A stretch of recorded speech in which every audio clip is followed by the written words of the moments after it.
Okay, hi. So in today's video, I'll be introducing LaTeX.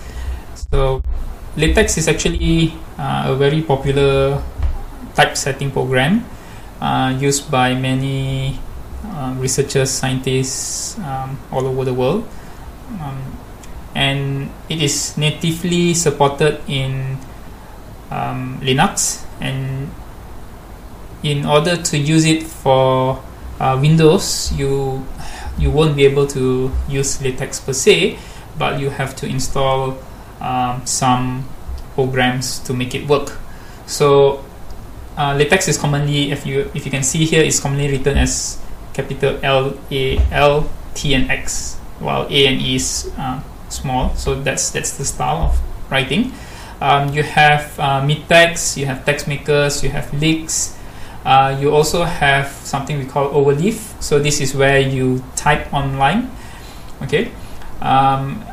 And you can also use software, this software like Sigwin. So it's basically a Linux environment inside Windows. So you can use all the features of Linux, which is obviously LaTeX included. So for me, I'm a Windows person, and I have been using MikTeX for quite some time now, and I'm quite happy with it. So you can go to MikTeX.org, and you can actually download it, MikTeX, from here if you want. So today I'll be showing you how to write a document using MikTeX.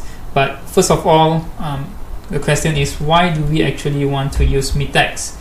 Why, or LaTeX, why do we not want to continue using other word processors, for example? So for me personally, I prefer to use LaTeX because I don't need to worry about the formatting, because basically you write your text without format, okay, and it formats for you automatically. So I'm going to give you an example of the UTM Thesis template, okay. So this is the template. It looks a bit frightening at first for somebody who's not familiar, but don't worry, we'll go through this one by one. So basically, you just need to type, for example, your thesis title here and there and whatnot, and your name. So for example, where's the name? Okay, here. I'm going to type my name here, Yap Yung Seng. Okay. And when I compile this, so basically it's actually a program, a script, something like a script. So you need a program to actually process your script. So when you compile this, it takes a few seconds to go through. Normally, for safe measure, I would compile it a couple of times. So you can see now on the left here, this is a PDF viewer. My name has already changed here. So it has already formatted all of this to capital letters. And more importantly is that in other pages, okay, so I don't need to type this. So all of this you don't need to type, it appears automatically.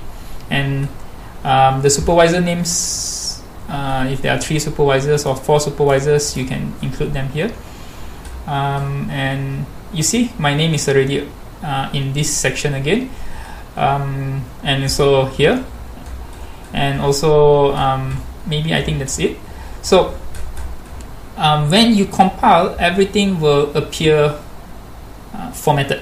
You don't need to write the format. So for example, when you write this, it will automatically appear formatted as this dedication page.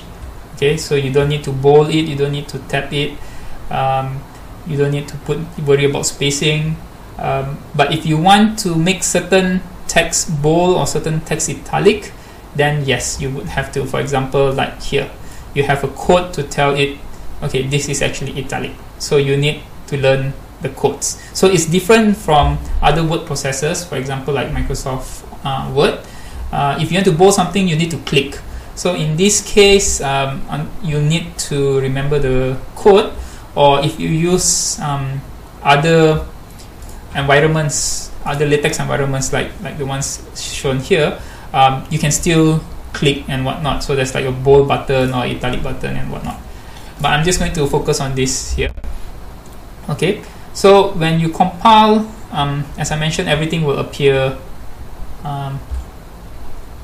as a PDF. Okay, and another thing that I like to do this is to use LaTeX is actually in some sense more beautiful. If I remember correctly, the number of words per line is actually counted, adjusted, so that there's not too many words. And if you realize in some other word processor, sometimes when you have long words, the spacing becomes very irregular. I actually prefer LaTeX because I do not have that problem here. So that's another reason. And from my previous experience using other softwares, when it comes to long documents, let's say around 70-80 pages with graphics, with equations, in a single file, it can be quite heavy for the computer, and sometimes errors, some weird errors or misalignment will actually appear. Not so much so for LaTeX. It's very stable for long documents. I actually love using LaTeX for long documents. You can also use it for short documents. And another reason is actually if you need to do changes, it's actually very easy because all the numberings are automatic. So for example, if you see here chapter 1, and then you have all this 1.2, 1.1, all the sections, subsections, and then the figures. So now let's say if I want to change a whole chapter or a certain section, let's do a whole chapter. So now as you can see here, this is one chapter, one of the chapters which doesn't have a number. So I can actually move this whole chapter. Okay, this is in the current PDF document here, it's actually chapter 2. So if I want, I can actually relocate this. Okay, let's see, where are you? Okay, I need to find the next chapter here. Okay, so I can copy this whole thing, I can cut this whole thing. Okay, so I can paste it here. So this is this chapter. Okay, so now I have just reversed the order. Chapter 2 is now chapter 1 and vice versa. So imagine using any other softwares, you'll need to change all the numberings, you need to do everything again. But in here, with one click, or maybe 2 or 3 clicks, you'll actually recompile everything, readjust the numbering, and now if you see here, this is already chapter 1. Okay, and all the numberings have already changed automatically, and what was previously chapter 1 is now chapter 2. Okay, so if you go to the top where you have your table of contents, your chapter 1 and chapter 2 have also changed automatically. Now I know some programs are able to do the same, but I don't feel it's as good as this. Okay, or it's as reliable as this, or especially as easy as this. So that's one of the main reasons I use LaTeX, especially for scientific documents. So I'm just going to undo this now. Okay, so now we are back to here. Okay, and if I run this again, basically I'm swapping again, undoing what I did, and chapter 2 will now be here and chapter 1 will now be here. So any figures that are inside will also change automatically back to normal. That's the beautiful part, and it's as easy as just clicking this play button, which is to compile. So now that having said that, I'm going to actually introduce to you how to write a simple file. So let's start in the new file. Okay, so for writing in LaTeX, okay, if ignoring all of this earlier, okay, you would actually need to type what we call a document class. Oh, one thing that I forget to mention is that you see this Japanese yen here. Okay, that's the symbol for backslash on my computer. So my computer is actually a Japanese version, so all my backslash appears as a Japanese yen. So if you see this in my documents, that's actually a backslash. So now for document class, it's actually telling LaTeX, the compiler, what type of document that you are typing. So if you have a look here, this document class is called UTM Thesis. So basically we are using the UTM Thesis format. But for starters, we can start with, let's say, article. Okay, so now this top part here is where you define your document, and to actually start typing your content, okay, as in normal programming, it's simple.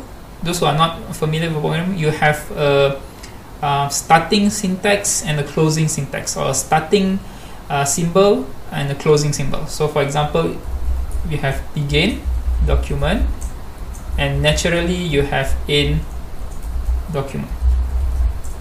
So I would recommend you to actually do something like this, to actually start writing the beginning and the ending, then focus on what you want to write in between. So otherwise, if you start writing and you forget everything, and you forget to put your end document here, you won't be able to compile correctly. So go ahead and save this somewhere. I'm going to save this in this location. I'm going to call this intro. Okay, this is the first line of this paragraph. So now I have just typed this, and I can just click play. It's going to process a little bit, and here you go. So now the viewer on the left here, similar to this, is a PDF viewer. Okay, you can use other PDF viewers if you want. For example, after compiling, if you open back the folder, you'll see this. Okay, if I click on this PDF file, which is actually this, it will open my default folder, my default program, which is here. Now, if you use your default program, which is not this PDF viewer, and let's say I am adding a second sentence, and when you want to compile, it will tell you that it cannot compile. Well, what is happening is because the PDF file is actually open in this PDF viewer, and you cannot overwrite that file because it's currently open. So you have to close this, and then you can try running this again. Okay, so this works. So this PDF viewer, you can keep it open while changing your document, and it can still compile, and it can still show the changes that you have done without actually closing it or opening it back again. So this is another example, another sentence. Okay, compile it and it will appear. So as you can see, it has spaced it out properly. You have the tab over here. Okay, now to go to the second line, okay, if you just press enter, I'm going to put this enter, this doesn't create a second line. Okay, it's the same as this being connected at the top. It's the same. So I can actually write sentence base, for example, like this, and it will appear in this manner. So now, if I want to add a second paragraph, I'll just need to leave one space, the start of a new paragraph. This is a new beginning. So if you run this, then you can see this is a new paragraph. Okay.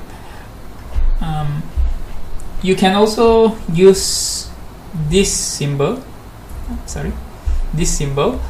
and it will also represent a new paragraph, actually, a new line. So I'm going to show it here. This is a new line, okay, and I'm going to show this here so you can actually try to see the difference. So you can see the I am adding a second sentence, so that is just a new line. It has no the tab spacing at the beginning of a paragraph. Let me copy some text here. Okay, so that we have something more.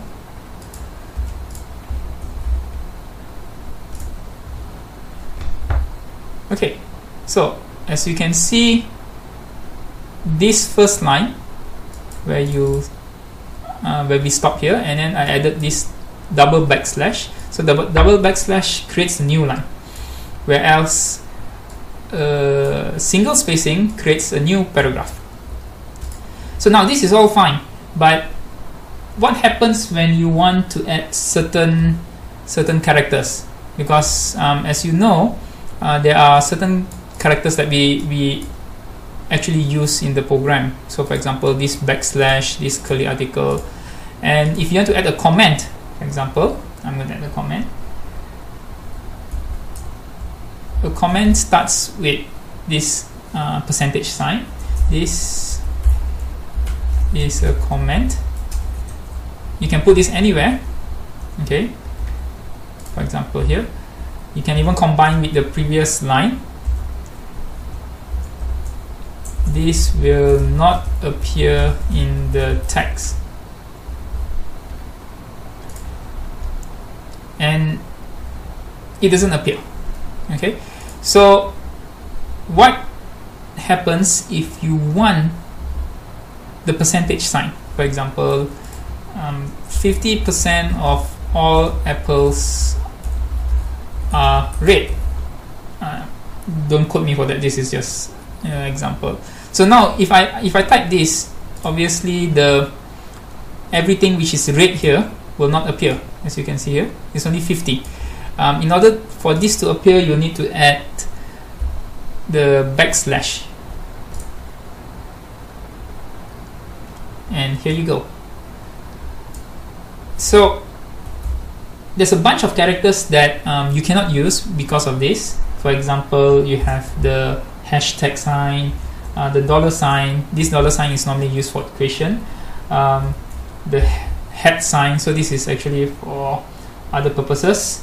Underscore, the and sign, and person sign. You have your curly brackets. So if you want to add this in, you have to put a backslash in the front.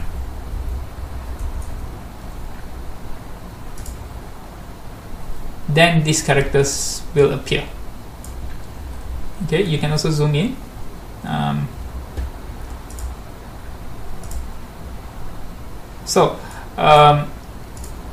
If you want to add a backslash, then it's actually dollar sign backslash dollar sign. Then this will appear as a backslash. Okay.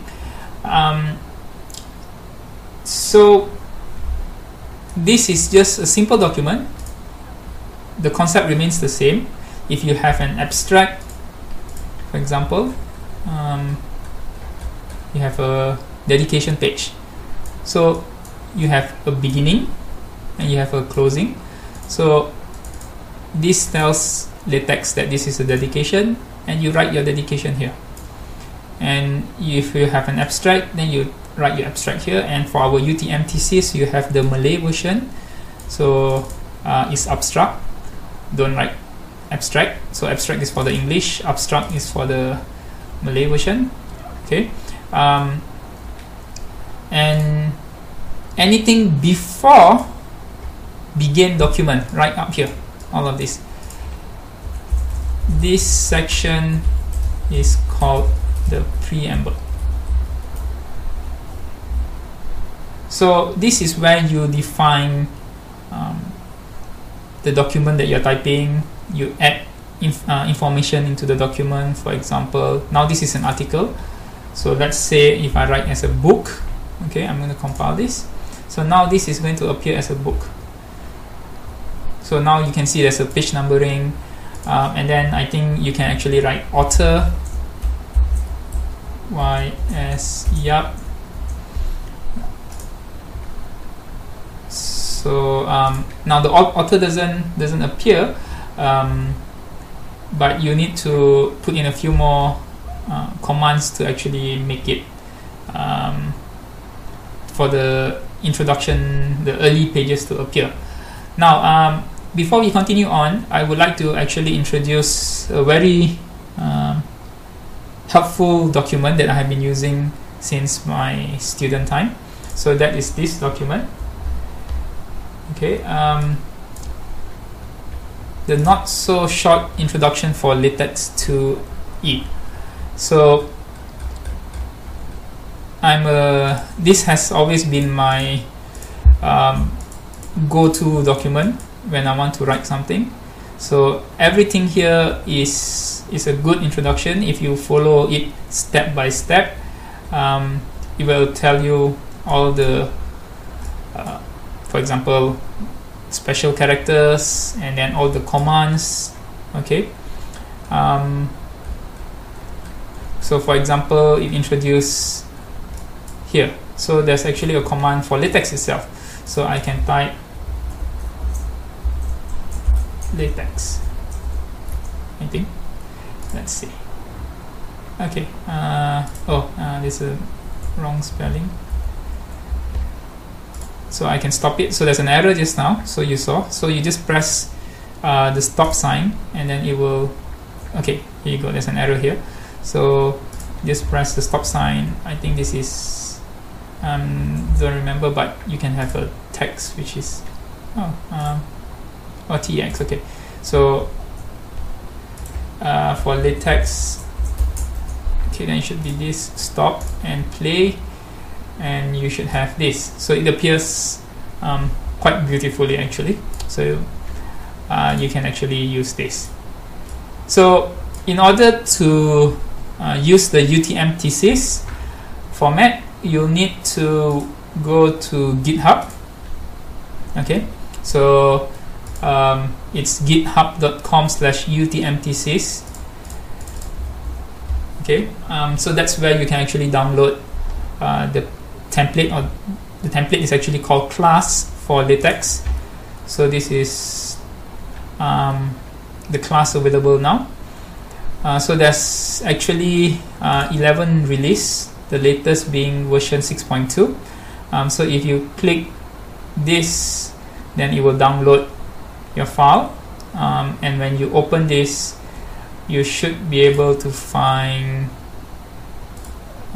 the documents that looks like this. Okay, so our UTM thesis also supports LyX, LYX. Unfortunately, I don't have experience with that. You can try to actually use this. So the template.tx, the thesis template that I showed you, is actually inside here. You can click on that, and it will open this, and you should try to compile this, and any packages that is missing, you'll have to install that as well. So for the packages and other things, we'll cover in the next video.